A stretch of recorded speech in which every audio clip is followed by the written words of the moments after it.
Assalamualaikum, selamat pagi siswa-siswi kelas 11 IPA dan kelas 11 IPS. Sekarang kita sudah memasuki bab baru, yaitu tentang limit fungsi aljabar. Di sini Ibu nanti akan menjelaskan tentang pengertian dan konsepnya, sifat-sifatnya, lalu bagaimana cara menyelesaikannya. Oke, silakan disimak baik-baik dan catat materinya.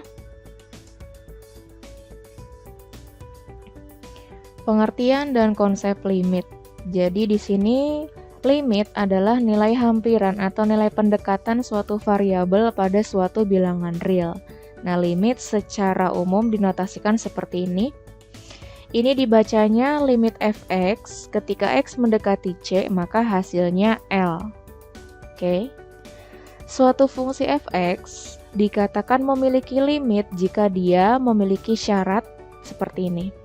Jika hasil di limit kiri nilainya sama dengan yang di limit kanan, atau dinotasikan sebagai limit fx ketika x mendekati c negatif, artinya limit di sebelah kiri, nilai konstanta di sebelah kiri, hasilnya akan sama dengan limit fx ketika x mendekati c positif, artinya konstanta yang di sebelah kanan.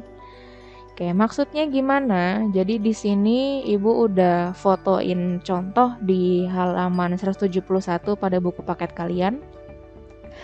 Kenapa sih kok pakai ada limit-limitan? Jadi di sini kan ada limit 2x kuadrat ditambah x dikurangi 3 dibagi x dikurangi 1 ketika x mendekati 1. Dari soal ini, fungsi fx-nya adalah si ini nih, 2x kuadrat ditambah x dikurangi 3 dibagi x dikurangi 1. Ketika fungsi ini akan diinput suatu bilangan, contohnya aja 1, x-nya akan kita ganti 1, maka hasilnya akan menjadi 0/0, atau ketika suatu bilangan dibagi 0, hasilnya adalah tak terdefinisi.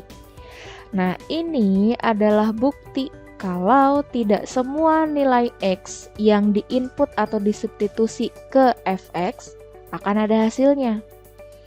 Terus gimana dong nyarinya? Nah, nyarinya akan kita menggunakan limit. Oke.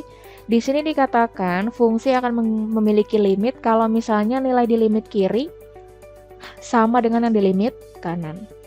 Di sini kan katanya x mendekati 1, berarti bilangan berapa aja sih yang mendekati 1? Seperti yang kita tahu, kalau di garis bilangan, angka-angka yang mendekati 1 kan berarti 0, negatif 1, negatif 2, itu yang di sebelah kiri. Terus yang di sebelah kanan ada 2, 3, 4, 5, dan seterusnya. Ya kan? Tapi di sini maksudnya adalah kita cari angka yang lebih mendekati 1 lagi. Contoh. Di sini kan x-nya 1 ya, x mendekati 1. Nah, yang di sebelah kiri, angka-angka yang mendekati 1 adalah 0,6, 0,7, 0,8, 0,9, 0,95, 0,96, sampai 0,99999, ya kan? Itu yang di sebelah kiri. Terus yang di sebelah kanan ada 1,00001, ada 1,00001, ada 1,1, 1,2, 1,3, dan seterusnya. Nah, ketika nanti nilai x di kiri dan di kanan ini diinput ke fungsi, ini kita lupain aja yang dua ini ya, ini hanya langkah-langkahnya. Ketika nilai x ini yang di sebelah kiri kita input masing-masing ke fx, maka hasilnya, kalau misalnya x kita ganti 0,6, hasilnya 4,2. Kalau x kita ganti 0,7, hasilnya 4,4. Sampai kita input 0,95, maka hasilnya 4,9. Ketika nilai di sebelah kirinya hampir mendekati 1, ini hasilnya mendekati 5. Oke? Sekarang kita cek nilai yang di sebelah kanan. Ketika x kita ganti 1,1, maka hasilnya 5,2. Ketika kita input 1,2, maka hasilnya 5,4. Ketika x kita ganti 1,3, maka hasilnya 5,6. Dari yang sebelah kanan, semakin mendekati 1, maka hasilnya mendekati 5. Maka bisa disimpulkan limit 2x kuadrat ditambah x dikurangi 3 dibagi x dikurangi 1. Ketika nilai x-nya mendekati 1, maka hasilnya mendekati 5 atau 5. Gitu. Ini adalah maksud dari konsep limit. Jelas ya? Oke, berikut adalah sifat-sifat dari limit fungsi. Di sini sifat-sifatnya ada 9. Jadi kalau misalnya ada limit berapapun, yang limit x mendekati berapapun, terus di sini konstanta tuh hasil maksudnya adalah angka, misalnya 1, 2, 3, 4, 5, maka hasilnya angka juga itu lagi. Terus kalau misalnya ada limit x mendekati c, hasilnya adalah si konstanta, si nilai mendekatinya. Terus kalau misalnya limit k dikali fx, konstanta ini bisa kita pisahkan dulu, dan yang kita hitung adalah limit fx-nya. Terus kalau misalnya bentuknya penjumlahan dan pengurangan, ini juga bisa kita pisahkan, kita hitung masing-masing. Kita cari dulu limit fx-nya, terus ditambah atau dikurang dengan limit gx-nya. Begitu pula yang dikali dan yang dibagi. Oke, ini hanya sifat-sifatnya saja. Dan berikutnya, Ibu langsung ke menentukan nilai limit fungsi. Jadi di sini nanti yang kita pelajari, yang pertama adalah bentuk limit fx ketika x mendekati konstanta. Jadi di sini angka berapapun ya. Bisa setengah, bisa seperempat, bisa 1, bisa 2. Oke. Untuk mengerjakan soal limit yang bentuknya seperti ini, maka ada 3 cara. Yang pertama, bisa kalian substitusi langsung nilai x-nya. Lalu bisa juga kalian faktorkan, tapi ini dengan syarat ketika kalian substitusi langsung, hasilnya itu ternyata 0/0. Terus kalau misalnya fx-nya ini bentuknya akar, maka kalian harus kali sekawan, ya. Contoh, misalnya di sini, limit x kuadrat ditambah 5x dikurangi 3, ketika x mendekati 2, nilai limitnya berapa sih? Gitu ya. Pertama kita coba pakai cara substitusi langsung. Kalau misalnya hasilnya udah ada, berarti memang itu jawabannya. Oke? Kita substitusi langsung, x-nya kita ganti 2, berarti jadinya 2 kuadrat ditambah 5 dikali 2 dikurangi 3. 2 kuadrat 4 ditambah 10 dikurangi 3 hasilnya 11. Nah, karena ini hasilnya bukan 0/0, berarti nilai dari limit ini adalah 11. Gitu ya. Oke, lanjut. Misalnya ada soal seperti ini lagi.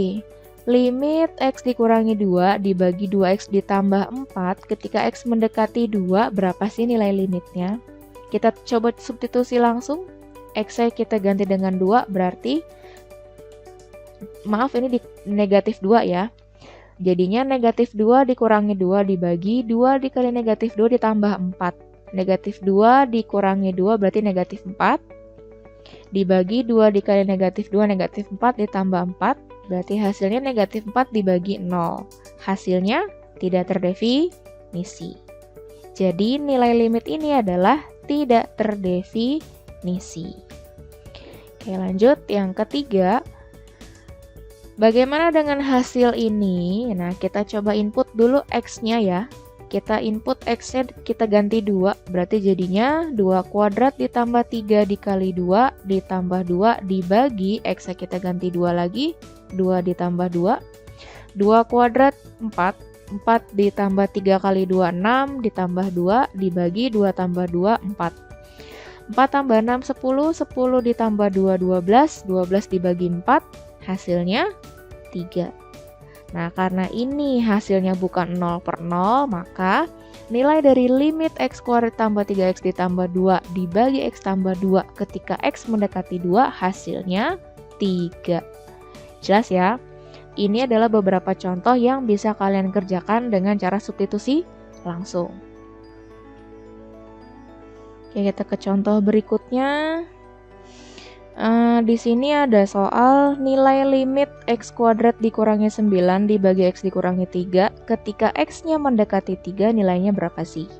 Yang pertama, seperti yang Bu bilang, kita substitusi langsung nilai x mendekatinya ke fx-nya.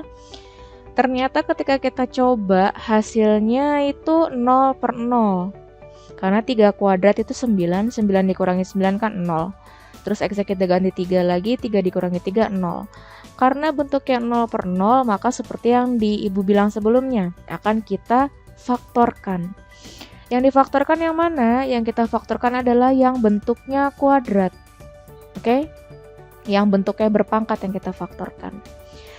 Jadi X kuadrat dikurangi 9, ketika kita faktorkan hasilnya seperti ini. Ini dapatnya dari mana? Dapatnya dari sini. Ini kan 9, ya kan? Berapa kali berapa yang hasilnya itu 9, tapi ketika dikalikan, ini kan nggak ada X-nya ya. Setelah X kuadrat kan biasanya ada X, tapi di sini X-nya nggak ada, berarti X 0.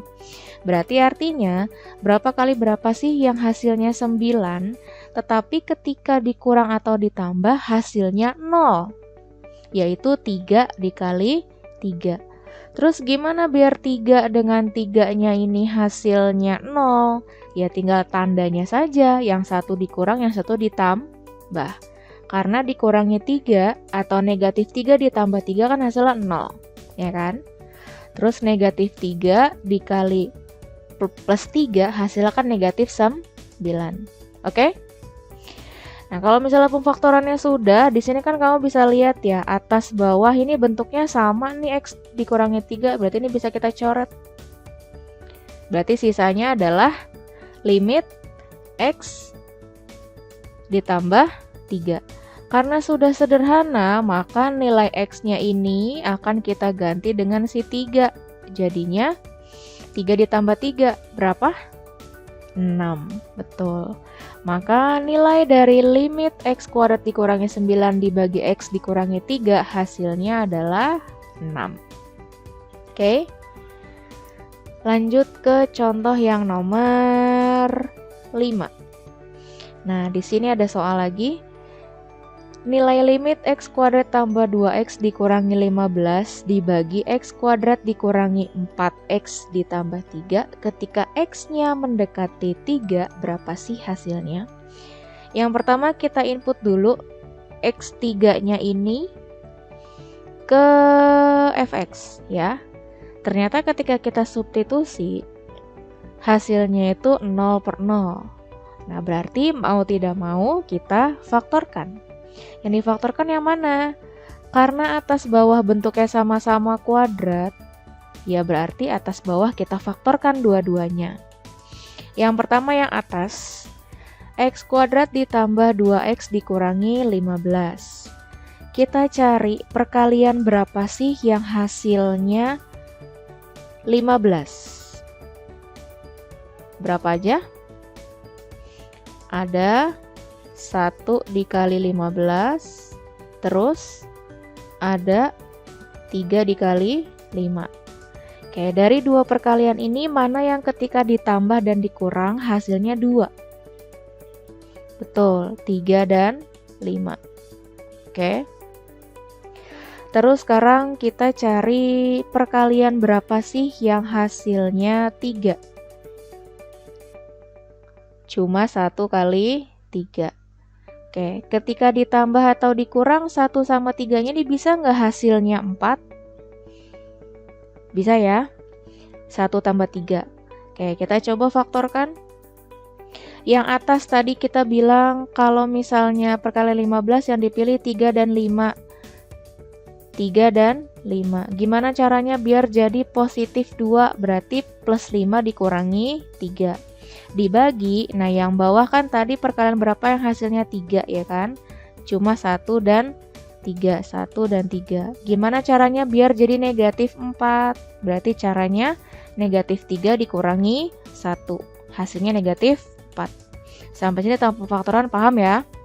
Ini soalnya ada di SMP, silakan kalian cari tahu lagi. Nah kalau sudah, kalau kita lihat ini kan ada yang sama nih atas bawah, yaitu X dikurangi 3, X dikurangi 3. Berarti ini bisa kita coret aja. Berarti sisanya apa? Sisanya limit X ditambah 5 dibagi X dikurangi 1.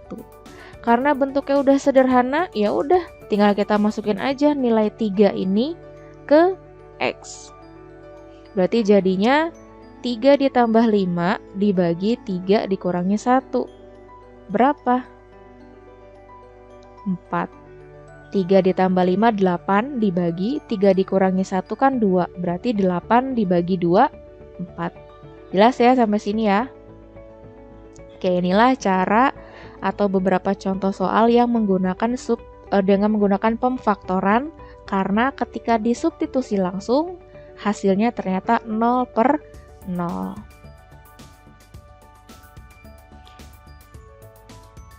Oke, sekarang kita ke cara yang terakhir, yaitu kalau misalnya bentuknya akar, berarti kan harus dikali sekawan. Contoh yang nomor 6. Di sini ada nilai limit akar X dikurangi 1 dibagi X dikurangi 1 ketika X yang mendekati 1, berapa sih hasilnya? Oke, ini kan ada bentuk akar nih. Udah, kalau misalnya bentuk akar pasti dikali sekawan. Maksud dikali sekawan tuh gimana? Jadi yang namanya dikali sekawan, kan ini kan yang bentuk akar kan yang atas. Berarti nanti yang akan kita kali sekawan adalah bentuk yang atas. Kalau misalnya di sininya negatif, berarti nanti kita kalikan dengan yang bentuknya positif. Oke?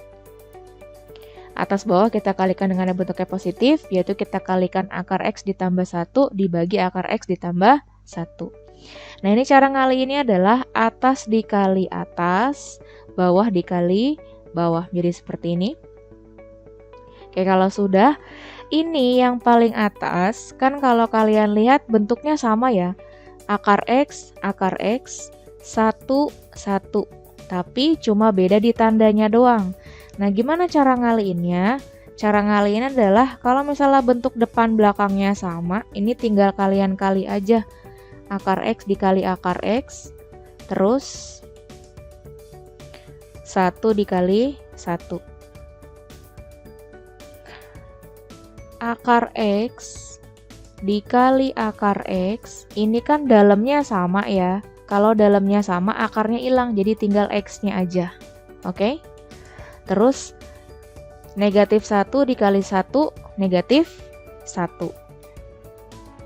Jadi seperti ini. Nah, yang bawahnya nggak usah kamu apa-apain. Nah, kalau udah, kita lihat lagi. Bentuk atas sama bentuk bawah kan ada yang sama nih, ya kan? Sama-sama X dikurangi 1. Berarti ini kita coret aja.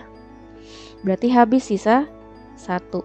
Maka menjadi limit 1 dibagi akar X ditambah 1 dengan X mendekati 1. Karena udah sederhana, ya udah. Tinggal satunya kita input deh ke fungsinya. Berarti jadinya 1 dibagi X-nya kita ganti 1. Nih, X-nya kita ganti dengan 1. Berarti 1 dibagi akar 1 ditambah 1. Berapa? Akar 1 kan 1. Berarti 1 dibagi 2. Jadi 1/2. Maka hasil dari limit akar X dikurangi 1 dibagi X dikurangi 1 ketika X yang mendekati 1, maka hasilnya adalah setengah. Jelas ya? Lalu kita ke contoh yang terakhir. Limit X kuadrat dikurangi 8X dikurangi 9 dibagi akar X dikurangi 3 ketika X yang mendekati 9, hasilnya berapa? Nah, kalau kamu lihat di sini ada yang bentuk akar nih, ya kan? Ini bentuk akar.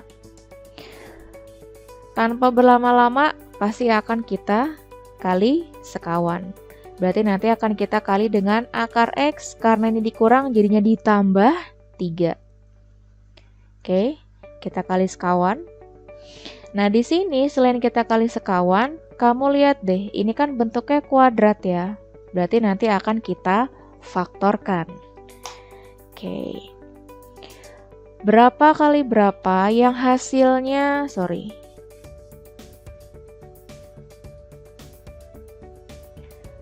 Berapa kali berapa yang hasilnya 9?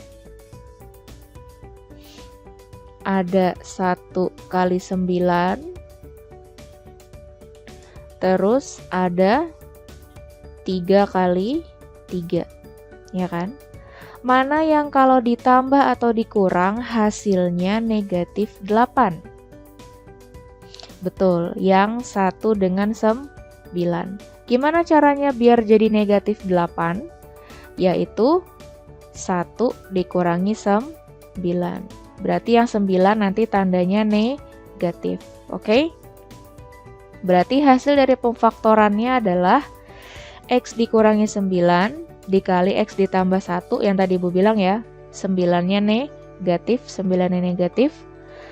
Lalu dikali akar X ditambah 3 dibagi akar X dikurangi 3 dikali akar X ditambah 3.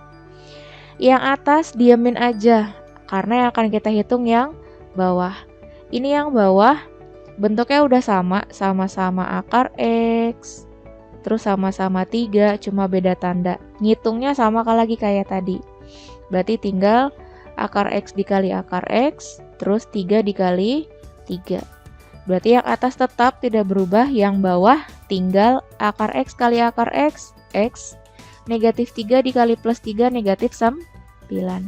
Kalau kita perhatikan ada yang sama ya, X dikurangi 9, maka kita coret aja. Kan hasilnya sisanya 1. Dibagi 1 kan tidak ada arti apapun ya, berarti bisa kita hilangkan saja dibagi 1. Maka sisanya menjadi limit X ditambah 1, akar X ditambah 3.